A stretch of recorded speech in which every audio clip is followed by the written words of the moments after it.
Hari Om.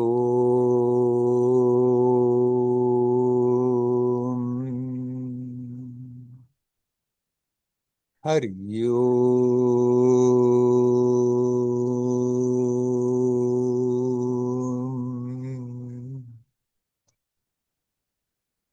Hari Om.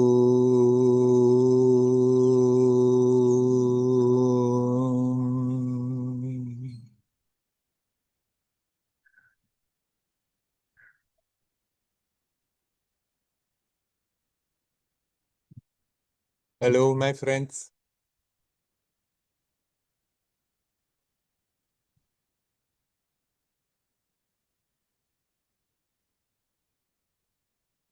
Everybody wants to be happy. There is a longing for something. We don't quite know what. Peace, happiness, harmony. It's there in everybody. People struggle, consciously or unconsciously hoping what they are doing is going to make them happy, happier.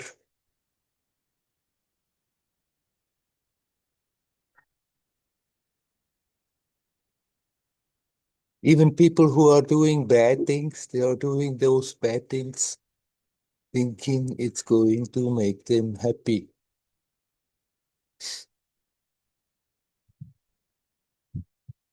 There is that longing to be at peace.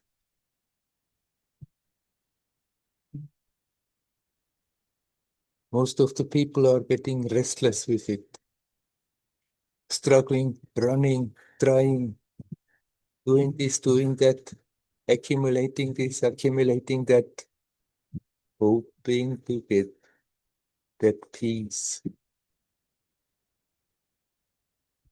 to sort of be capable of let go of what is waiting.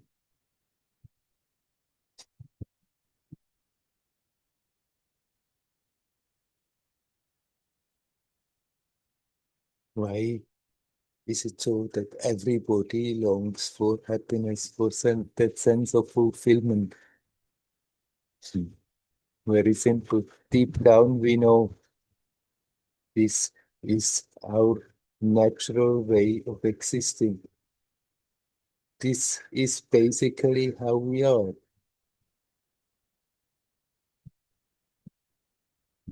Somehow we have forgotten and we identify with whatever is happening and struggling and struggling and struggling and trying to come back to that natural state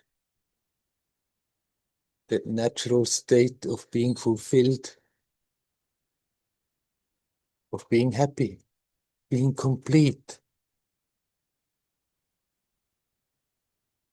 if not always needing to struggle, trying to achieve something, get something, overcome something. If you just can't let go and be at ease, at peace, naturally. Everybody deep down unconsciously remembers that is my natural state. And we have the right to come back to that. Why? That's what we are. That's our birthright. It's not that some privileged people have the right for that. No, basically everybody has the right for that.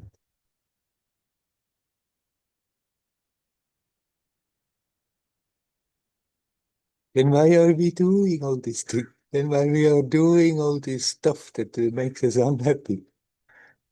Simply out of ignorance, out of that misguided identification with what we are not, with a personality that we have created over a span of time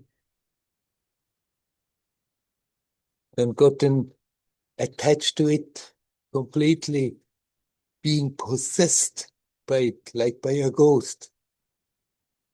I'm this person. I have this and that limitation. I've been born, I live for some time, I will die. These ideas have been so deeply ingrained that we usually don't question it. Take it for the truth. That is what I am. But deep down we know, no, that's momentary. Just a flicker in the timelessness. It's a role that we are playing in this theater. And instead of being aware that it's just a role in order to gain more experience, we identify with it and it's getting such a load off the shoulders. I have to do this, I have to do that. Oh, it's all, everything seems to be so heavy.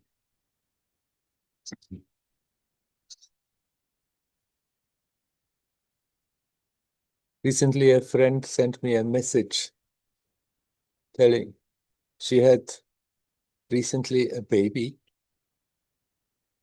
and she's very happy having that baby. Previous, she used to do a lot of yoga, a lot of practice, aspiring for spiritual progress, aspiring for some kind of spiritual release. Now she's busy and she likes to do it. And then she sees that that yearning had been put aside. And she sees that it is still there. And then somehow she's not acting on it and sees that also. Sees that whatever she's doing now is great, is wonderful, but it cannot bring that fulfillment. At the same time, that zest that was there is not there. And she sees that, and on one hand, she's aghast, and on the other hand, she doesn't care. What what about all this? And I wrote to her, well, what you are describing is very much the condition of humanity right now, of most of the people, that there is a heaviness there.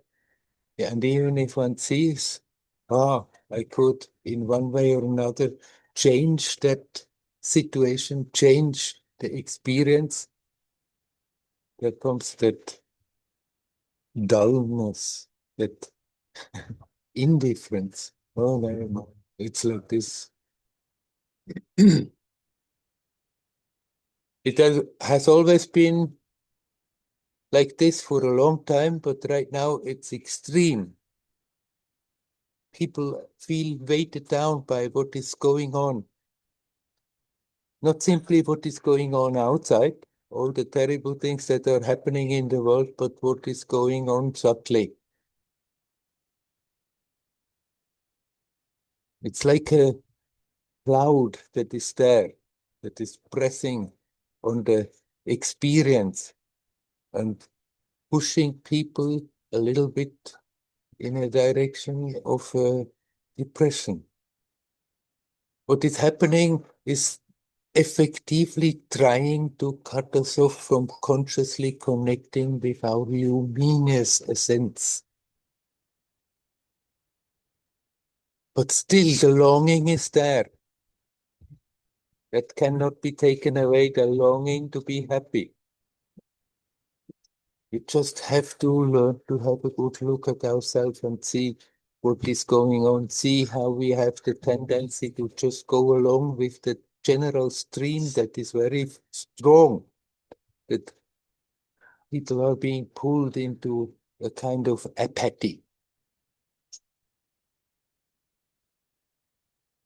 Like It has always been there to some degree, but it's stronger and it has like the spark has a bit been taken away.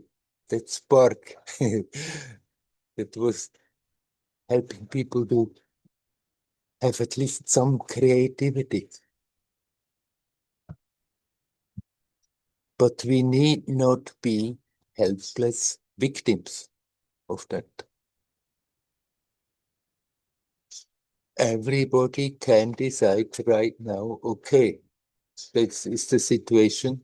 It's being made not so easy. It's being made difficult by all the influences, by that strong pull away from truth, from peace, from love. In spite of that pull, I have always the possibility to turn the attention and bring it back home to the source and relax.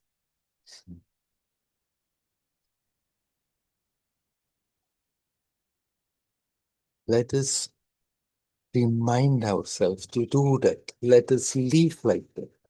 Let us not get a victim of that influence that is strong, that tries to prevent people from doing that.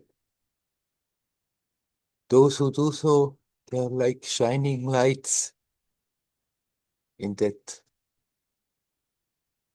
not so lightful atmosphere that is there.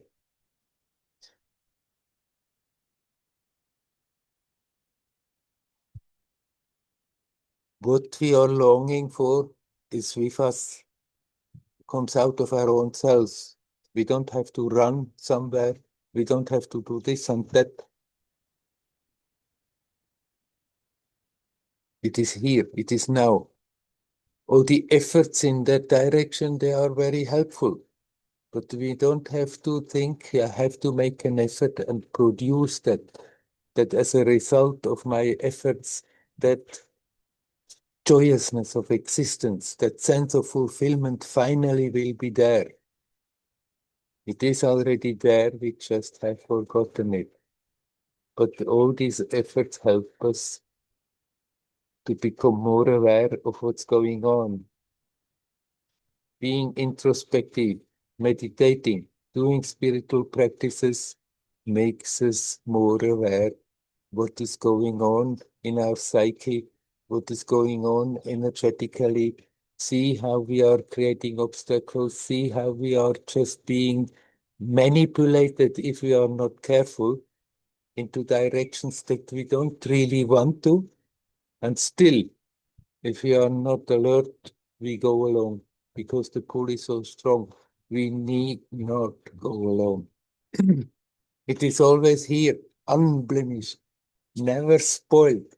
That purity of existence cannot be polluted no matter what is going on. And we have the possibility in every moment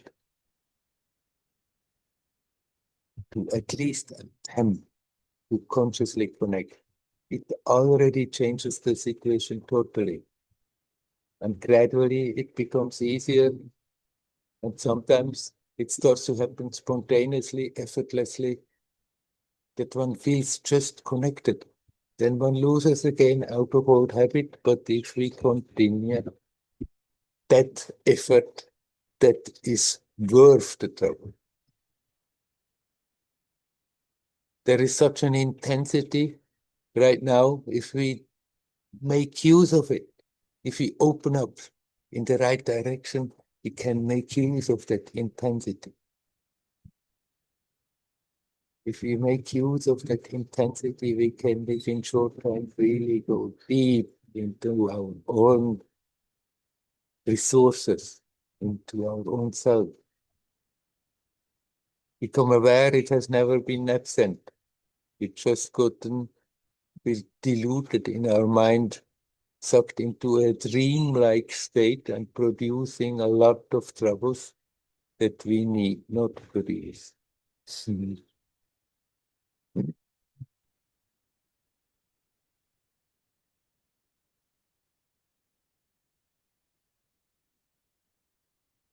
There is that longing to come home. Some people become very aware of it and start to follow the longing back to the source. Most of the people are not quite aware that that longing is there, but they are just being driven by it, hoping that the next thing will do the trick, the next thing will make me happy, the next thing will make me feel complete and fulfilled. Momentarily, it gives the impression, it has worked. But then the first impression goes, it's becoming day-to-day experience, whatever has made us happy for a moment. And there it is still that longing for something, that longing that we don't feel restless, even if we have achieved something very desired in our life and we are very happy about it. There is still that nagging, silent voice there. Come on, come back home. Come to your glory that you deserve, to your luminous nature, joyous, creative, beautiful.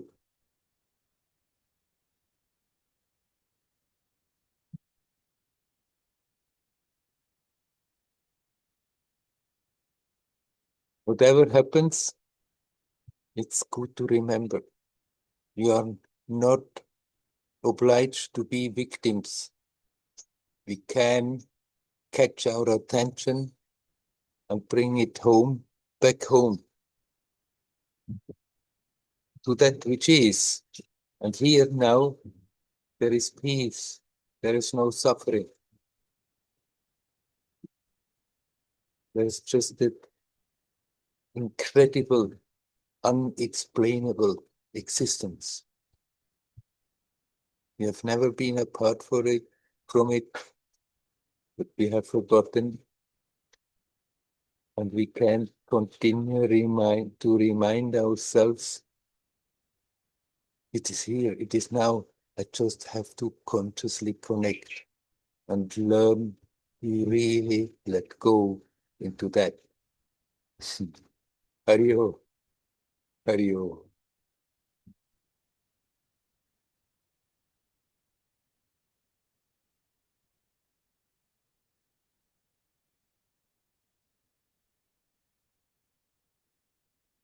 Hello, Lila. Lila, hi. Hmm. Long time. Long time we haven't seen you, yes. Yeah. Very interesting to hear what you've said now. Naturally, it's not the first time I hear it this way or another. Um, I came with a question about hope. Hope, yes.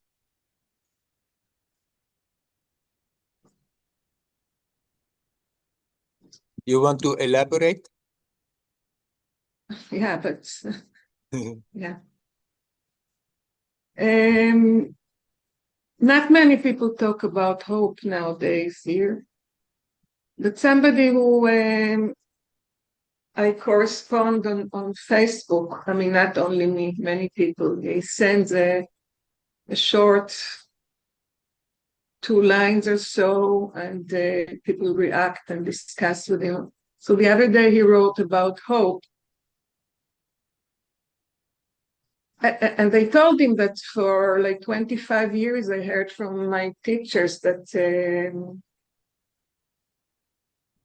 in a way, hope is not something we should or we hope for, or there's another word anyway, Yeah. because we are here and now, and we should learn to simply simply said, be here and now, just as you described, and be with what is. And hope is like thinking about or aspiring about the future, which is not here now.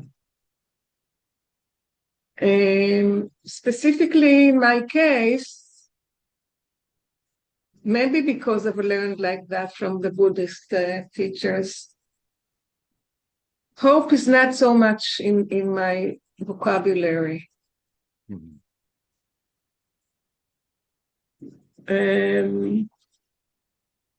I get up in the morning, the day goes, I go through the day, I go down, I go to the middle, I go up sometimes. It's, yeah. I have no idea how I do it, and I'm not the only one, of course. So I am very aware of what you said about the intensity. I can feel it. And it's not about joy. It's the intensity is about what I feel. When I feel this intensity in my body, sometimes I'm very like, there's strong energy, so I feel it, but it's not bad. It's okay. I do things with the high energy, whatever, dishes or whatever. And sometimes it's a very nice feeling of being very in the center. Yeah. In this center and in my center. Yeah. But I do want to know that I can also hope. I know, I want to know,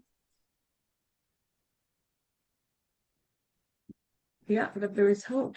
Because right now it's never been so terrible. So terrible. Right. And many people give up hope and think it's hopeless. It's just going down and down and down. Of course, you can have hope. Some Advaitic and Buddhist teachers say, don't hang on to hope because you are hoping for the future. But if the mind is full of that influence, even indoctrination, that anyhow it's hopeless, we can neutralize that. Hope is then not a fixation on something in the future, but a reminder, no, there is something that is not affected. That is something that is pure, that cannot be pulled into that darkness. You can very well call that hope, and you can very well work on it to kindle, to nourish that hope. That is not just that tale that is now falling all to pieces and that is the end of the story, but that there is something that cannot be destroyed, that cannot be affected. Yes, it is here and now. It is in the past, in the future. It's timeless. But if you open your heart with hope to that, then you can very well say that hope that helps you, that saves you. So don't throw it away because people talk like this. If there is hope in your heart, then nourish it, kindle it, make it grow. You know what makes it so much more difficult is that we are all together. There's nobody. It's not like when I'm sick and people around me are healthy and it's like balanced. Yeah. It's like we are all kind of carried by a black stream or yeah, could say black stream of water or whatever, and we are all there. We are all there. That's a very, very, very scary experience, extremely scary. It's like, at the beginning of the event, I used to say it's like a tectonic event, like the earth is involved. So, but I hear what you say, and I know what you're talking about, and I feel it, and I sense it, and when I'm good, when I'm good, but so now when I hear from you, it's not so much a philosophical question as practice. Yes. As you described it, it helps me. It reminds me that hope is not what we thought it. Werner, now all the expressions and ideas and words, language, everything is falling apart. Everything is falling apart. Okay, milk is milk, but otherwise, I wonder, do you understand what I mean, or should I? Okay. Yeah, everything is falling apart. So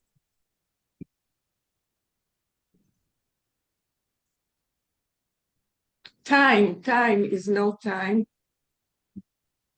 I don't know which day was yesterday. I don't know when she told me this. Was it yesterday when she told me, or was it an hour ago? Yeah. So I think I'll finish here. Stay with this, what you told me. In this very specific contents, because I've heard from you before, but now my question comes from a different state of being, I would say. Yeah. Just remind yourself, this, what we are experiencing here outside, is momentary. It's not the realities. It's a momentary appearance. It comes, it goes, it changes all the time. Right now, in many places, people feel totally hopeless, right? The hope is gone, the hope of being complete. But it's a dreamlike existence. It's not real. It's because everybody thinks the same, feels the same. It becomes so solid and so apparently real. And yet it's a dreamlike thing. It's momentary. It's changing all the time, but there is that which makes the experience possible. And you can have that openness to turn the attention back to that, and you can very well call that openness hope. Hope that is not just this chaos and darkness that is in the minds and in the experience of the people, but that which is prior to it is unaffected by it. This all will go away. It changes. It when we get out of that story, it disappears. But that which makes the experience possible now is there. It's before this story, during this story, after this story. And we can, no matter what the circumstances, we can still turn the attention back to that. And then we are not getting pulled into that destructive way of experiencing. Then we are not pulled into that feeling of hopelessness, of it's just the end of the thing. Sometimes, in order to be ready to make the next step, We do have to go through things that it feels like everything is crushing, falling to pieces. And then we become aware, but no, there is that which is really solidly there, has been there all along. We just have overlooked it. Kindle that hope for that in your heart. Mm. Nourish it. But Don't think yeah, but you Werner, should not. yeah, I'm sorry, I'm coming back, but just like I had this picture of somebody who gave an interview last night. I won't say more. I won't give more details about it, but yeah, I understand what you're saying, but I have a bat. I mean, it's a fear. It's not a bat, it's a fear. It's a fear that things are never going to be the same for so many people here. Mhm. I mean, for me also, but thanks God, I haven't been in the not yet anyway. Um, in the warm fire, but some people, their lives is ruined, Yes, and they don't know how to live now. They simply don't know how to live now. yes. Everything was, and it's again, it's many people. So I'm just like, when I listen to you, I say to myself, I want to tell them what you said. Of course I can't tell them what they said, what you said. Yeah, I guess I can radiate somehow, even from here, from home, Right. and like concentrate on this specific person, on this specific. And I can also see the difference between how this one took it and how the other one took it. Some of them collapsed completely, Mm. and some of them come out, yeah, Mm. better. Anyway, yeah, Yes, of course, you're right. We cannot, to people who are full in external story, completely crushed and suffering, we cannot go and tell them, hey, your, your true nature is yeah, not affected. yeah, They will not be ready to open up. If somebody has already trained themselves, then they can, a reminder may be enough and they jerk out of it. But most of the people are not anywhere close to that. And so you cannot go and tell them what I'm yeah, telling you now. But you can yeah, do that for yourself. And as you yeah, mentioned, this is automatically radiating. If more people do that for themselves, then they are helping others to somehow or other put themselves together and go on with their life and build it up again.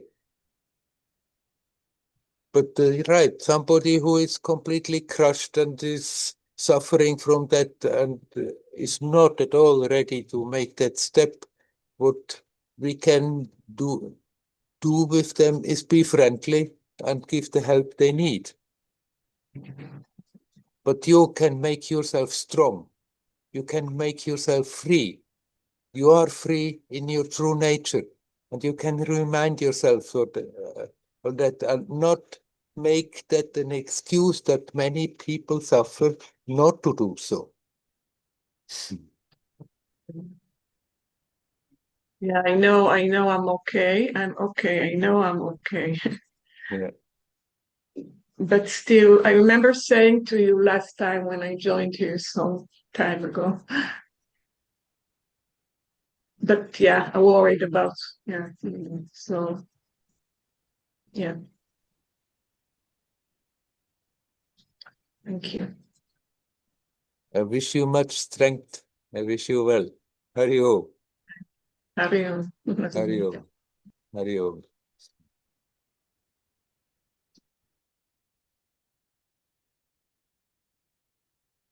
There anyone? Floyd is already ready to come in.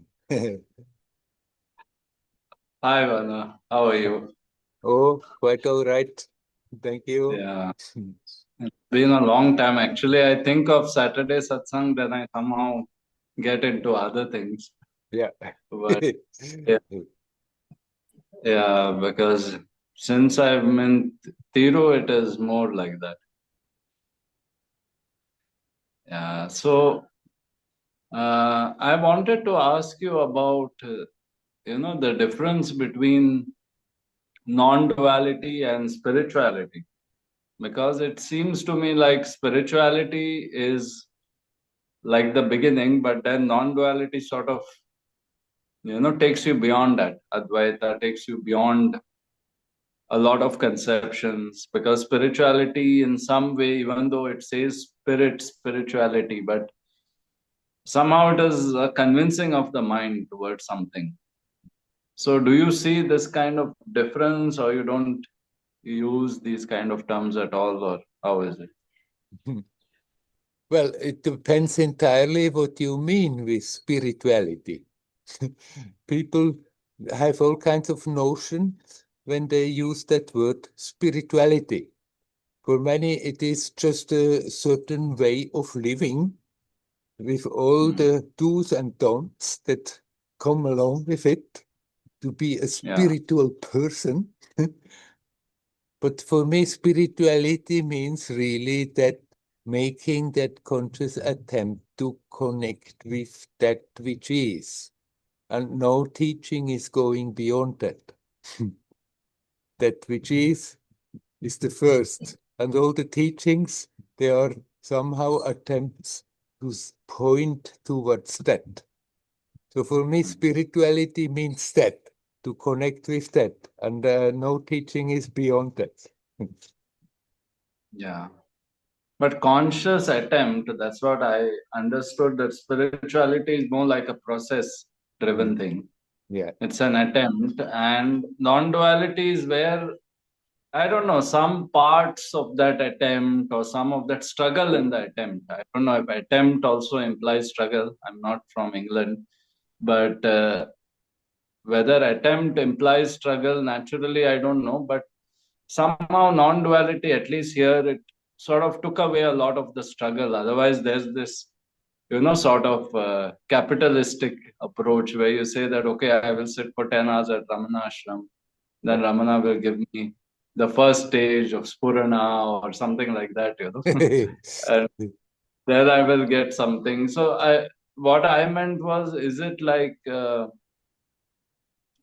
have you seen that kind of shift where one realizes that, yes, you are already that. There are practices, there are ways to remind yourself, but maybe you don't obsess too much over that kind of, egoic effort. Yes, when it starts to become an experience, then it's not more non-duality either. It is what it is. It is not duality, it's not non-duality, it contains both. It's the oneness and it's the multiplicity. So as long as you talk to me about non-duality, then I understand it. Yes, that's the teaching of non-duality, attempting to define that mystery of existence. But the mystery goes beyond any teaching, whether it's dual or non-dual. So the struggle, the attempt is only there because there is the struggle of the habit to pull the attention away from that. So whether you call it, then it's a spiritual attempt or a yogic attempt or a non-dual attempt even. After all, Ramana has been teaching Advaita to many people, but he made them clear, practice it. Put it in your life, put it as a way of life to inquire all the time, to bring the attention back to that living existence. And when your attention is diving into that, then there is no duality or non-duality. There is no more teaching that tries to define. After that, for people, one can use a language and it may fit more in the non-dual teaching, or it can also fit more in the dual teaching. It doesn't really matter. It's just an attempt to turn the attention back to that which is, that cannot be put in words. But many people who follow the non-dual teaching, they do think this is the right teaching. This is the one teaching that is defining reality, and that's a misunderstanding. Reality cannot be defined, not even by non-duality. Yeah. And I think non-duality also, people say it in different ways Yes, as per their own experience and personality. right. For me, it was like non-duality teachings. Means I've been with the teachings or listening to satsangs from many people, but somehow of late, maybe last 2 3 years, it is like, a sort of, you just listen to it and then somehow not exactly practicing it, but sort of just listening, Hmm. sort of, it enters some part of you and it sort of makes you feel relaxed Yes, about things. yes. So I see it more as as a medicine, as a pill which you take and then it will have its effects. Yes. But with the Ramana devotees, from what I've seen, I don't know exactly, it seems like they see it as a systematic effort, Hmm.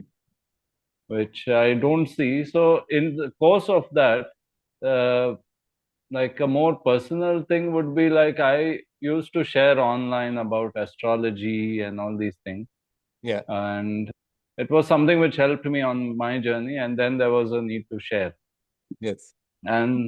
And then also with the non-duality, uh, I I don't call it satsang or something, but sometimes I make small videos or a small thing like that to share what I'm say. Like for example, now I'm sort of looking at Yoga Vasishta, Yeah, this book on non-duality.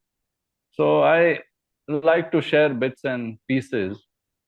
Uh, but sometimes I think whether I'm sort of, I don't know, overstepping some kind of boundary towards, I don't call myself a teacher or anything. I would call myself a sharer if there was an English word called sharer, but I don't think it's there.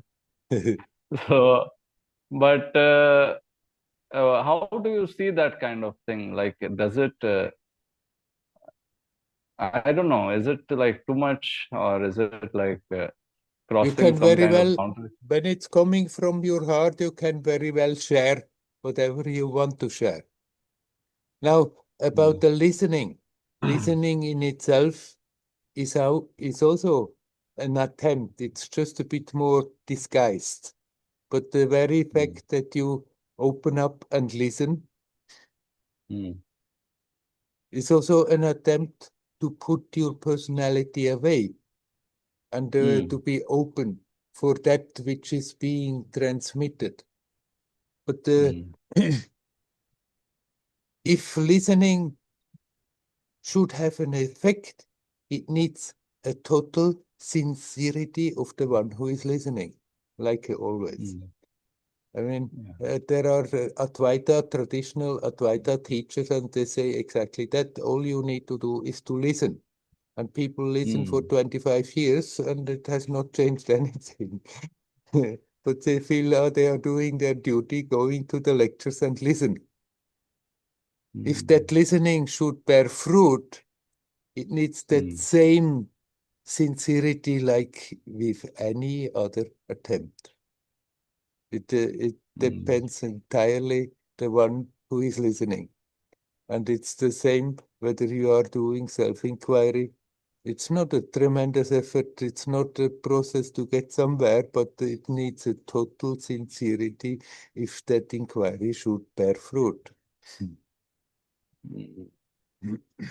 So would you say it's a sadhana if someone is listening to this? on and on. Right, more or less intensive according to their sincerity they put into it. When people can also just think, okay, I need to give some time to spirituality in order to not get totally lost in samsara. And then they regularly go to lectures and it uplifts them, it helps them, it gives a certain direction. But if that listening really should bring your attention back to what it is, you have to listen with total sincerity.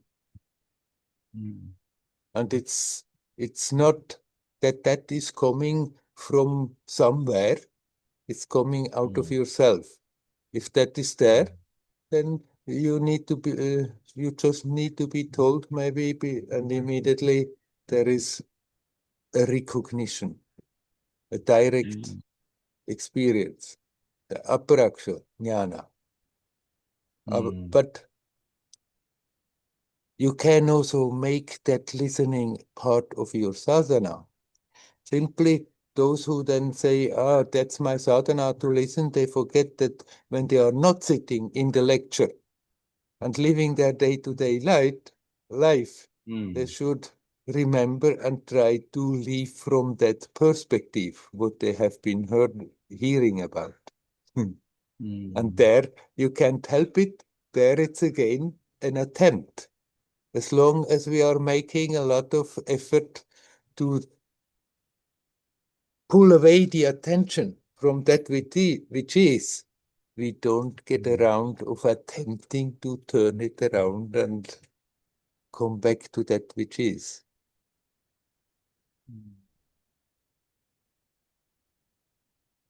Somebody may get quite inspired and get into a real peaceful state by listening to Advaita.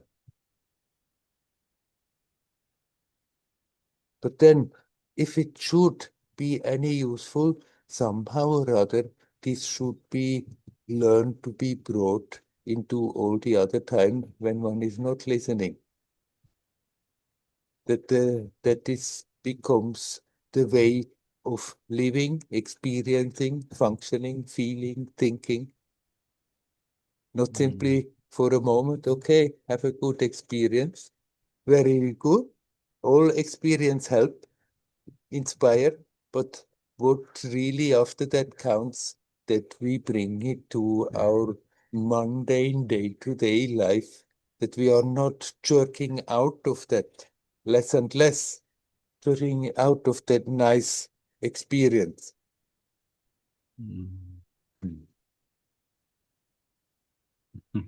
And then listening is perfectly valid. It's helping, it's inspiring. Yeah.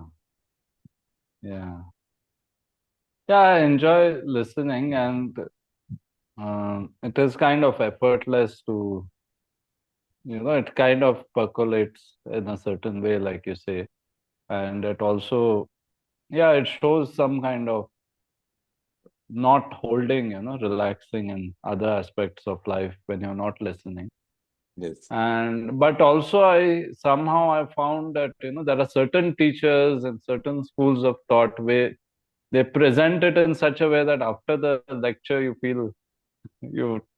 can feel heavy, like it is a lot of like what do you say, do's and don'ts, and like sort of also living up to some kind of ideal, talking about saints or Yeah. gurus and their lives and sort of an exaltation of their lives. I know that you don't do that, but there are, those kind of teachers also. So when people come out, they are more troubled, but they come out of a restaurant, the same people are smiling, but they come out of the Advaita Satsang, they are more troubled, Yeah.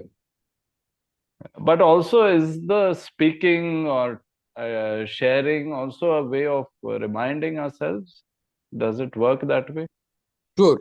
Definitely, you can very well continue to share whatever inspiration you feel, whatever you feel you can share, if you feel like doing so.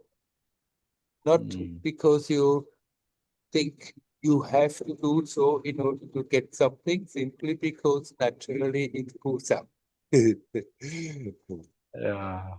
But I think I still have this little bit of thing, I don't know, to get influenced by others.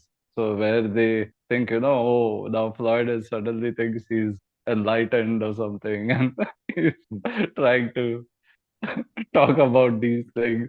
So I get a little bit, it's like someone pointing a stone at you and about to throw at you. So that kind of feeling is there a little bit. But yes, I think this has helped me, including the way you put it, even though I don't think you put it as non-duality or something, but I can see the transmission. Yeah. I mean, you can call it very well non-duality.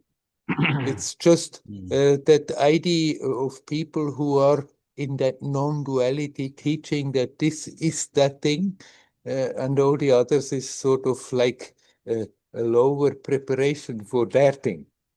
This is wrong. For doesn't matter the teaching. It doesn't matter. It matters the openness and the sincerity of the one who is practicing, the one who is receiving the teaching. In the traditional Advaita, there are also the two types of schools. I mean, basically, Shankaracharya's teaching is that first you listen, Shravana, Manana, Nididhyasana. First you listen, you do the Shravana, but then you have to let it work and go through your psyche and start to clear out the thing, and then it turns into nididhyasana, in the contemplation, which brings you back to yourself. But then there is the other school and says, no, no, listening is enough, because at that moment, pop, it pops up. And it may, but extremely rarely.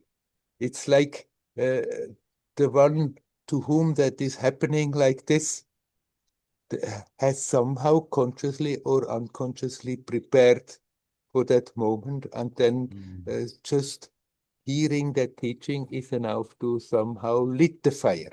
But there are very, very few people. Yeah. When I was new in India, and then I was in Bombay. At that time, Nisargadatta was still there. So last time I went to visit him, I was sitting beside an American man. I didn't know him. And then Nisargadatta didn't talk much anymore. He was already physically quite reduced. Before he was very much, but then he was very quiet, sitting in an easy chair, not more on the ground. But then suddenly he would say things out. And then he looked at the two of us and said, you two, if somebody is ready, it's enough that they just come here one time. That's enough. That's all they need. But you two, you are not ready for that.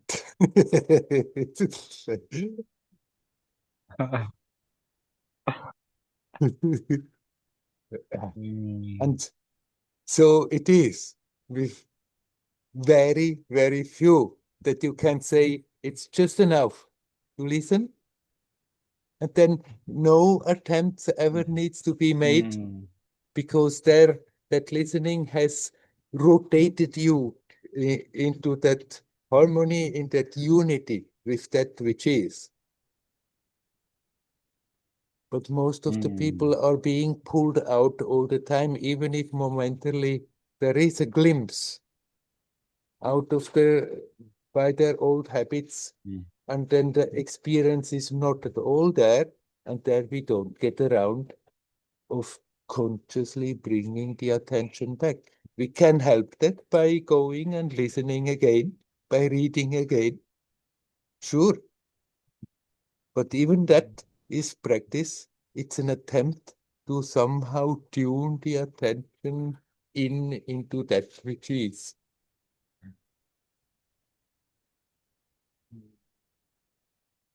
But since you But feel also inspired listening with now love, by, is it like, sorry, since you feel inspired of reading like Yoga Vasishta, it is a treasure. It's a beautiful book. I mean, it's pure Advaita, but served in such a way that you can easily get it. It's not so dry like the scriptures. So, and it is extremely inspiring. And if you feel inspired and feel to share that inspiration, you're welcome to do so. Perfectly all right. And if people criticize you, then you can explain it. I'm just, my heart is touched, it's overflowing, so I feel like sharing.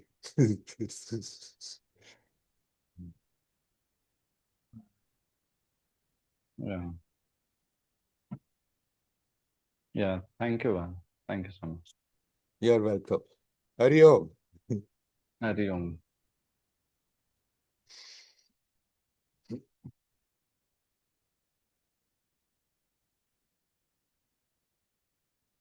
Is there somebody else who would like to come in and say something? Welcome to do so.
Maybe I'll come in with another subject, You're which welcome.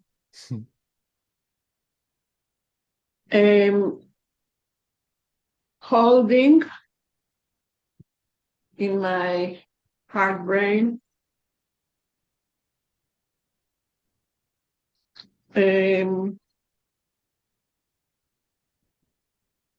holding, how would I call it?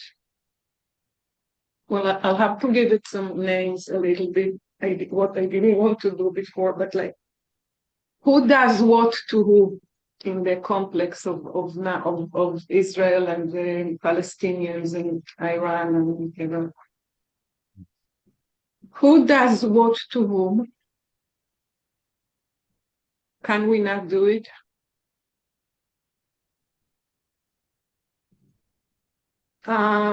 Can we not compare? Should we compare? Should we not compare? Can I hold everything as a result of history, let's say? Not even result of bad people or good people or who deserves what, this piece of land and that past. I'm not going into all that, but to be able to hold all this complex and stay tuned. Stay tuned towards basically mainly the suffering of all involved. Because everybody is, I don't want to use the word guilty, but everybody is their deeds is the cause for the suffering of somebody else. I mean, everybody who is active. So what has been, going on for me is watching all that, knowing that it is all happening, and being able to hold the pain of the small babies, children, soldiers, whoever, on all sides, I would say, not even both sides, I would say all sides. Mm. And that has been great practice, of course.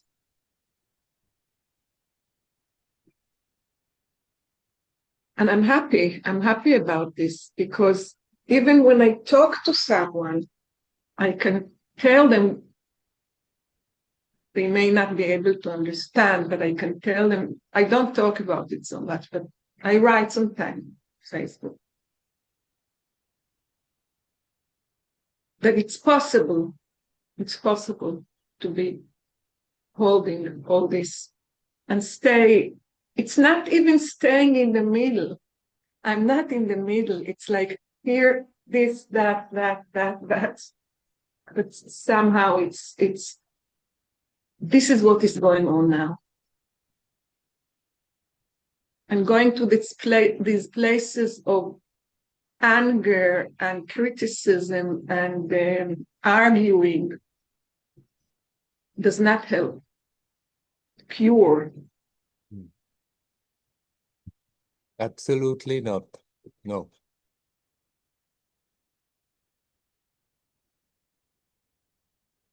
So basically, you are not really asking a question. You're just sharing your experience, the direction that you're taking. It became like really cooked in me, and then I Yeah. saw there was silence, so I decided I wanted to share it. Yeah. Right. Yes. And of course, you are right. Hatred, anger, all that is on purpose being pushed into people with the propaganda machines of the respective countries, that all this propaganda is trying to do exactly that, to push people more into this angry state, or then Yeah. into the depressed state. And this is exactly everything that is pulling us away from that which is. But to become aware, right, all are people, all are living beings. Essentially, we are all the same. Now there is really a dark force at work that is pushing people to do unimaginable things that you never could imagine that people could do such things. You are totally taken in, and yet you can stay with that which is not affected. And the more you are capable of staying with that which is not affected, then the more you feel the connection to everybody, no matter what side, what country, where they are. Everything is connected to that. When we forget it, then we start to become the farther we move away with our attention from that awareness, the more the possibility is there that we become very destructive. But still, at the base of it, that is still there. And it's now just such an intensive struggle between forces that want to build up, that want to harmonize, that want to expand, and forces that want to destroy. And for that, it's very important that we are very careful right now. It is always important, but right now it's very important that we are careful in which direction we are opening our heart, because there comes immediately so much of support. And if people open up to anger and hatred, they can be pushed into destructiveness. It's unbelievable. one wouldn't imagine that it is possible that if you do something, that force is waiting to come in and push them. But the opposite is also true. If we opening up to that which is uniting, that is harmonizing, that is expansive, there comes a lot of support. So as an individual, it's also a great opportunity to live in the midst of that in that intensity, if you manage to open to what that which is real, there comes so much support and helps us to go deeper into your true existence. And the closer you come, the more you are in conscious touch with that, the more you can not see the friends and the enemies. You just see people who suffer, who are being pushed into stuff by forces they don't know that they exist.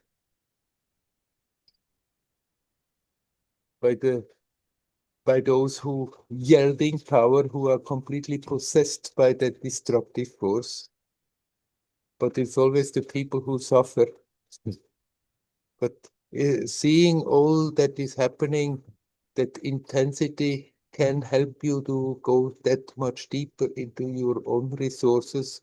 And the more you feel connected with those people who do suffer, the more actually you do give them something. You help them somehow. Yeah.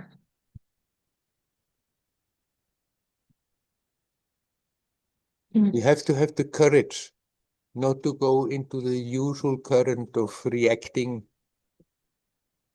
but to turn away from that and come to that which is really true, which is pure, unblemished. It needs a lot of courage. Fortunately, Yeah. sorry.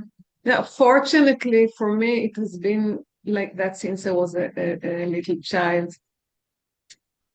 To go to follow my instincts. Doesn't matter if it's popular or not. I'm not afraid. It's the only thing that doesn't, one of the things that don't scare me is that I also don't go, I don't confront people in that way. But I listen to you and I say, okay, thank you, thank you, thank you. You're describing it so beautifully and exact, and also like exact. Well, I feel it's happening like that. It relaxes me. Great. Most of the time it's not, doesn't help at all trying to argue. Only if there is an opening, you can, with words, help that opening to become broader.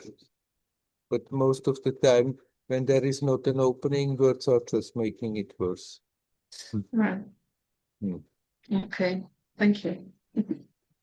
Continue like that. Hurry up. Hurry up. Ariel.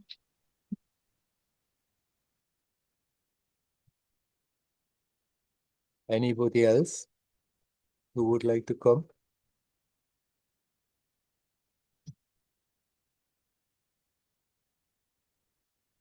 Hello, Andreas. Hello. What is your relationship to time? Like perceiving the timeless and then living in a world where time matters? Well, when the world matters less and less, then time also matters less and less.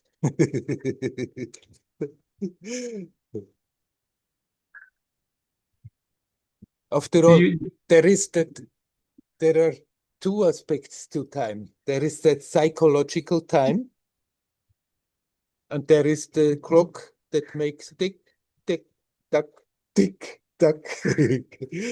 And I guess we cannot question that time. I mean, that is on its own level, it's simply a given, and only a madman can question that. But the other time is something that we are creating, the psychological time, that sense of, ooh, time is passing, I'm getting older, I should hurry up to achieve this and that before I cannot more. All this is something that we are creating in the mind. And if we stop that, then it's not more there.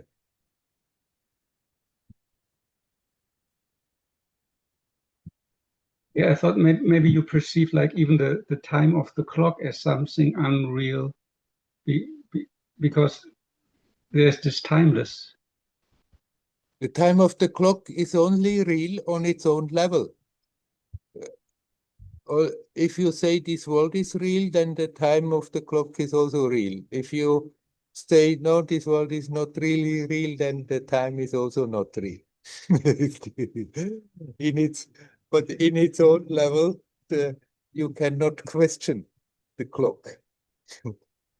But that is not the problem. The problem is always, with time, is always what we are creating psychologically in the mind with it. If we are under duress that something should be done before that, then time becomes a psychological issue and we can learn not to do so. So if we connect it with our personal history, and that's the problem.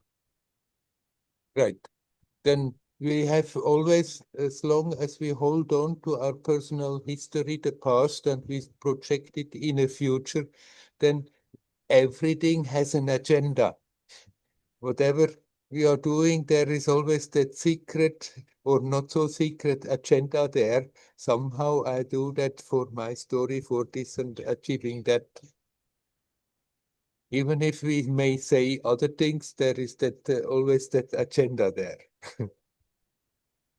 And if you stop doing that, then time simply is not there in that sense. Then you can see that, okay, slowly there are signs on your body that have not been there. So what? Then you have to go to the authorities and have a passport and you have a birth date and say, okay, you are that many years old.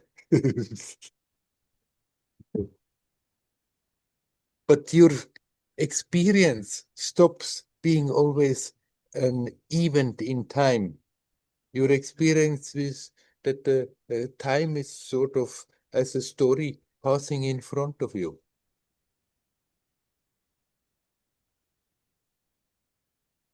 Story passing in front of you. Yes. So you watch it from a distant perspective. You're sitting on the bank of a river and let the river pass by without getting sucked into the current all the time.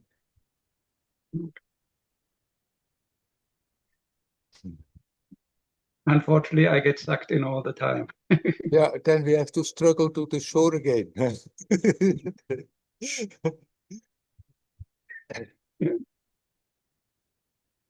But that which you are is not getting sucked in.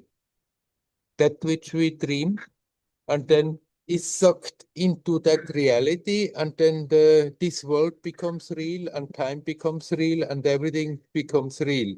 And everything that happens in it becomes real, but actually it's then just an experience like this. And if you manage to come back to that which is prior to that, you become aware, okay, it's a momentary appearance.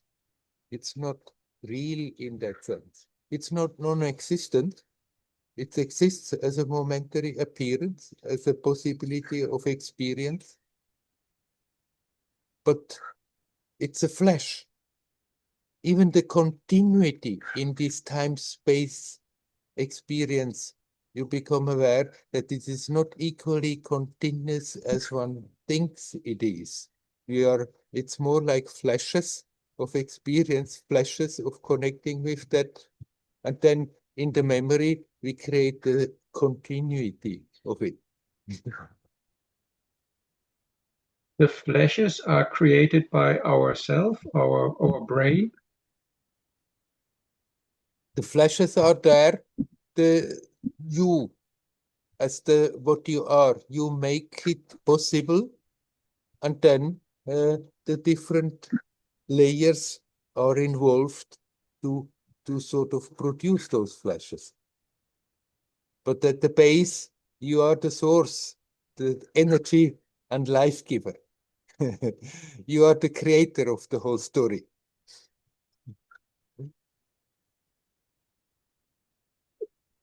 So there is an outside world that I'm perceiving, but I'm perceiving the perceiving happens only in flashes. There is something, undeniably, but the world we are experiencing is the world we are constructing from those flashes that we are experiencing. Like we have those 5 avenues where experience comes in on this physical level, the 5 senses. It's being impressions, stimuli are being transported to the brain, and there somehow something magical happens. We are creating our world picture. Is it real? Is it not real? It's something that we are creating. Well, it's not simply the physical brain matter that is there. There is the consciousness, but in order to experience this level, the brain is necessary. And there happens that construction of that world reality. And the world reality, although we apparently live all in the same world, is quite different from one experiencing source to another, from one person to another. We hear all the events and they think, oh, we are all together in it, but actually everyone is creating their own private world experience from the 5 sense perceptions, then filtered through the mental habitual makeup. So, but the flashes come from the way we construct it. It's not that the world is in flashes, right? The world is, but it's not what we think it is. It's somehow a base where this is possible. We do the same in a dream in the night, but then that most of the time that is just really one personal creation. That is totally personal.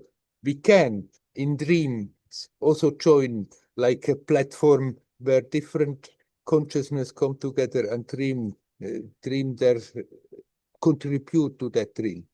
And in our waking state, we are connecting with a platform that is there, that is given. And we are bringing our own stuff into it and perceiving in our own way and think we are very much understanding each other and communicating, but actually people are always talking about their stuff somewhere.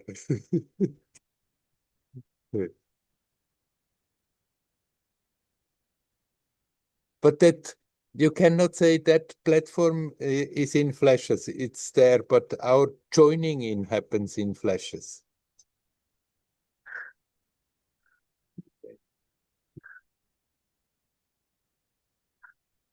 So everybody is producing their own world through these flashes. You could say everyone lives in their own matrix. Yes, we can say there is a common ground there. Because of that, some communication is possible. But at the same time, out of that common ground, we are producing our own little matrix. And we live completely in that. Well, what you are is not living in that. You are prior to that. You are that which makes all this possible. But then when we identify with the role we are playing in that matrix, then we are completely into that, apparently. And liberation is seeing that it's only a role. Liberation is stop identifying, tracing the attention back with the perceptions, with the thoughts, with the emotions, to the source, to that which makes it possible. Becoming aware, this is prior, this is timeless. As soon as you start, give the attention and tune into manifestation, there is time and space. And within that relative reality, then that time and space is real. But then that doesn't mean everybody is tuning into it in the same way. There is that base that is given that gives us a certain push in a direction, like that the human experience is for most of the humans similar. It's not the same, but similar. Because we have similar sense perceptions, then we start to build up the similar matrices. And so a certain communication is possible. But at the same time, everybody lives in their own little matrix.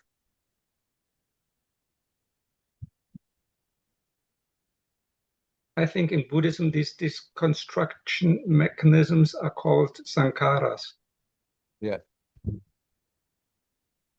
Sankara, this is not Sanskrit, because I think in Sanskrit it's Sanskrit. Pali. What is the language? The Buddhist Theravada is. Yeah. Yeah, right. What do you mean in Sanskrit? The samskaras. Yeah. Right. The samskaras are just the tendencies, how we are acting, reacting, and feeling, thinking. Those tendencies, of course, they are influencing our little world that we are producing. But are they not the mechanisms itself that's producing and constructing it? I didn't quite get the question. I thought it's even the whole, it's a word for the samskara is the whole construction process in itself. Well, it's the tendencies that are bringing it into motion that the construction process is happening.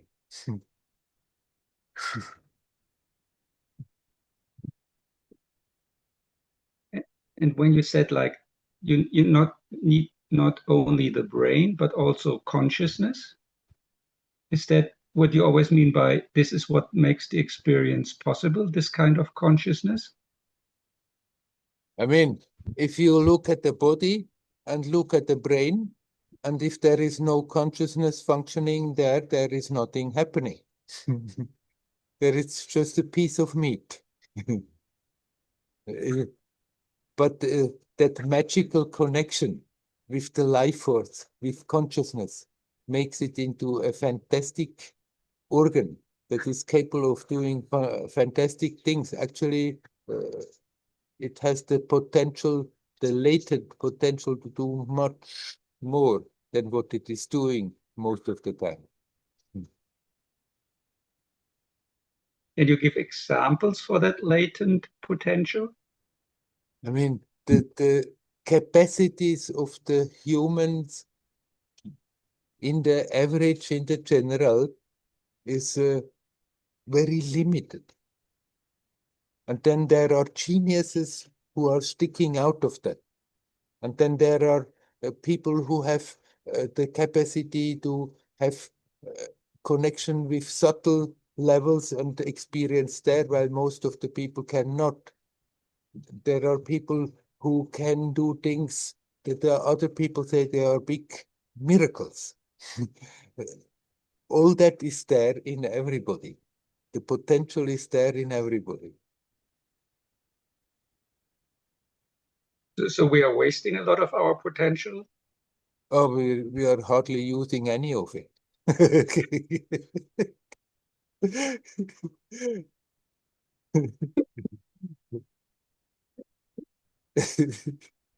Yeah, but I can't help it.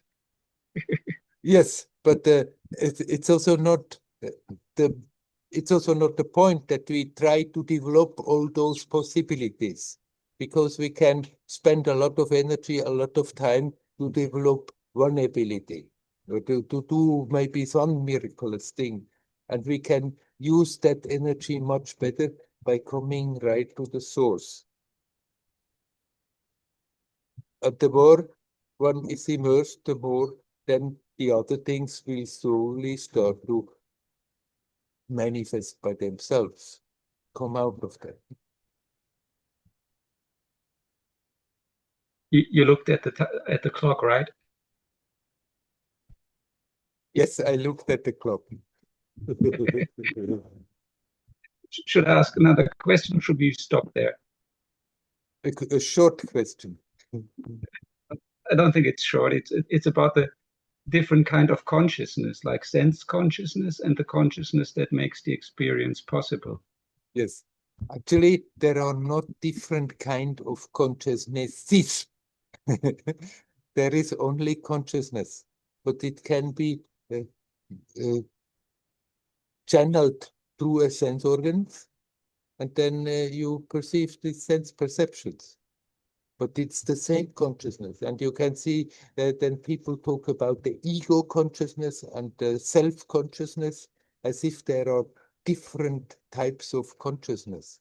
It's simply when consciousness is caught up in a vessel or in a prison, then it appears to be something different, but it's in spite of that, that same essential consciousness.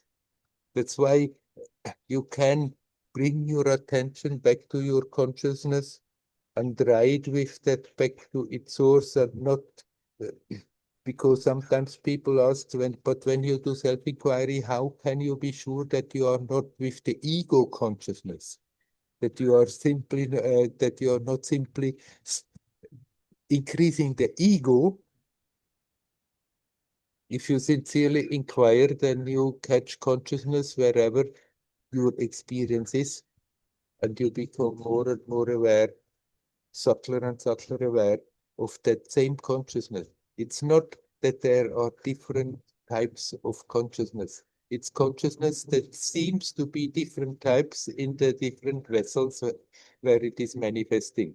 When it is focused in an eye, then it starts to see. When it's focusing in an ear, it starts to hear.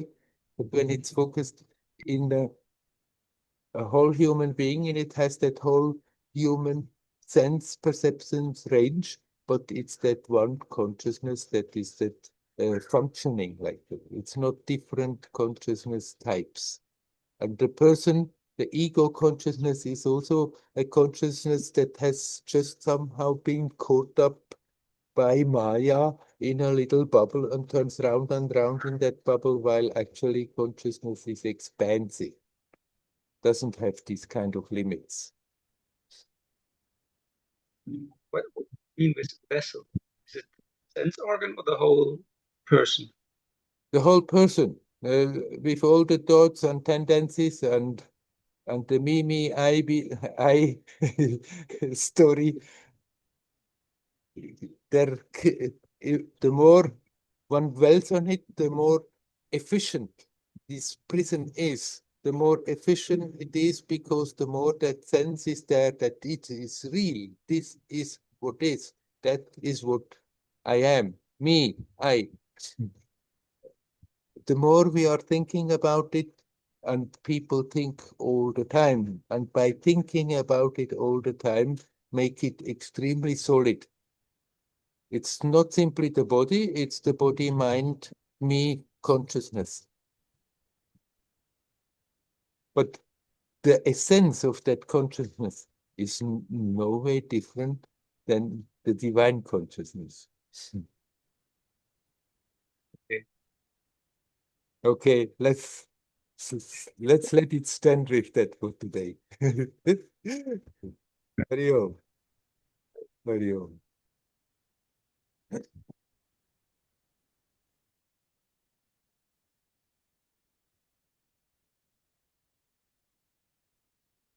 In the beginning, I mentioned that longing, and it's there in everybody, that longing to come back to that source of consciousness, to that which makes the experience possible. We may then get corrupted on the way and turn in the other directions, that longing, and then we run after so many things, hoping to come to something true. And it's true, momentary as an experience, but it always disappears. But that longing is there because deep down we know that's where we are, that is our home. That longing to come home. If we follow that longing, we become aware it is all a play of consciousness, a play of energy. It's all a divine play. We are not those personalities that we think we are. We just play in that game for sometimes, but prior to that, that is something that is not affected. Let's follow that longing and come home and be here now. Hari Om, Hari Om. I wish you all well.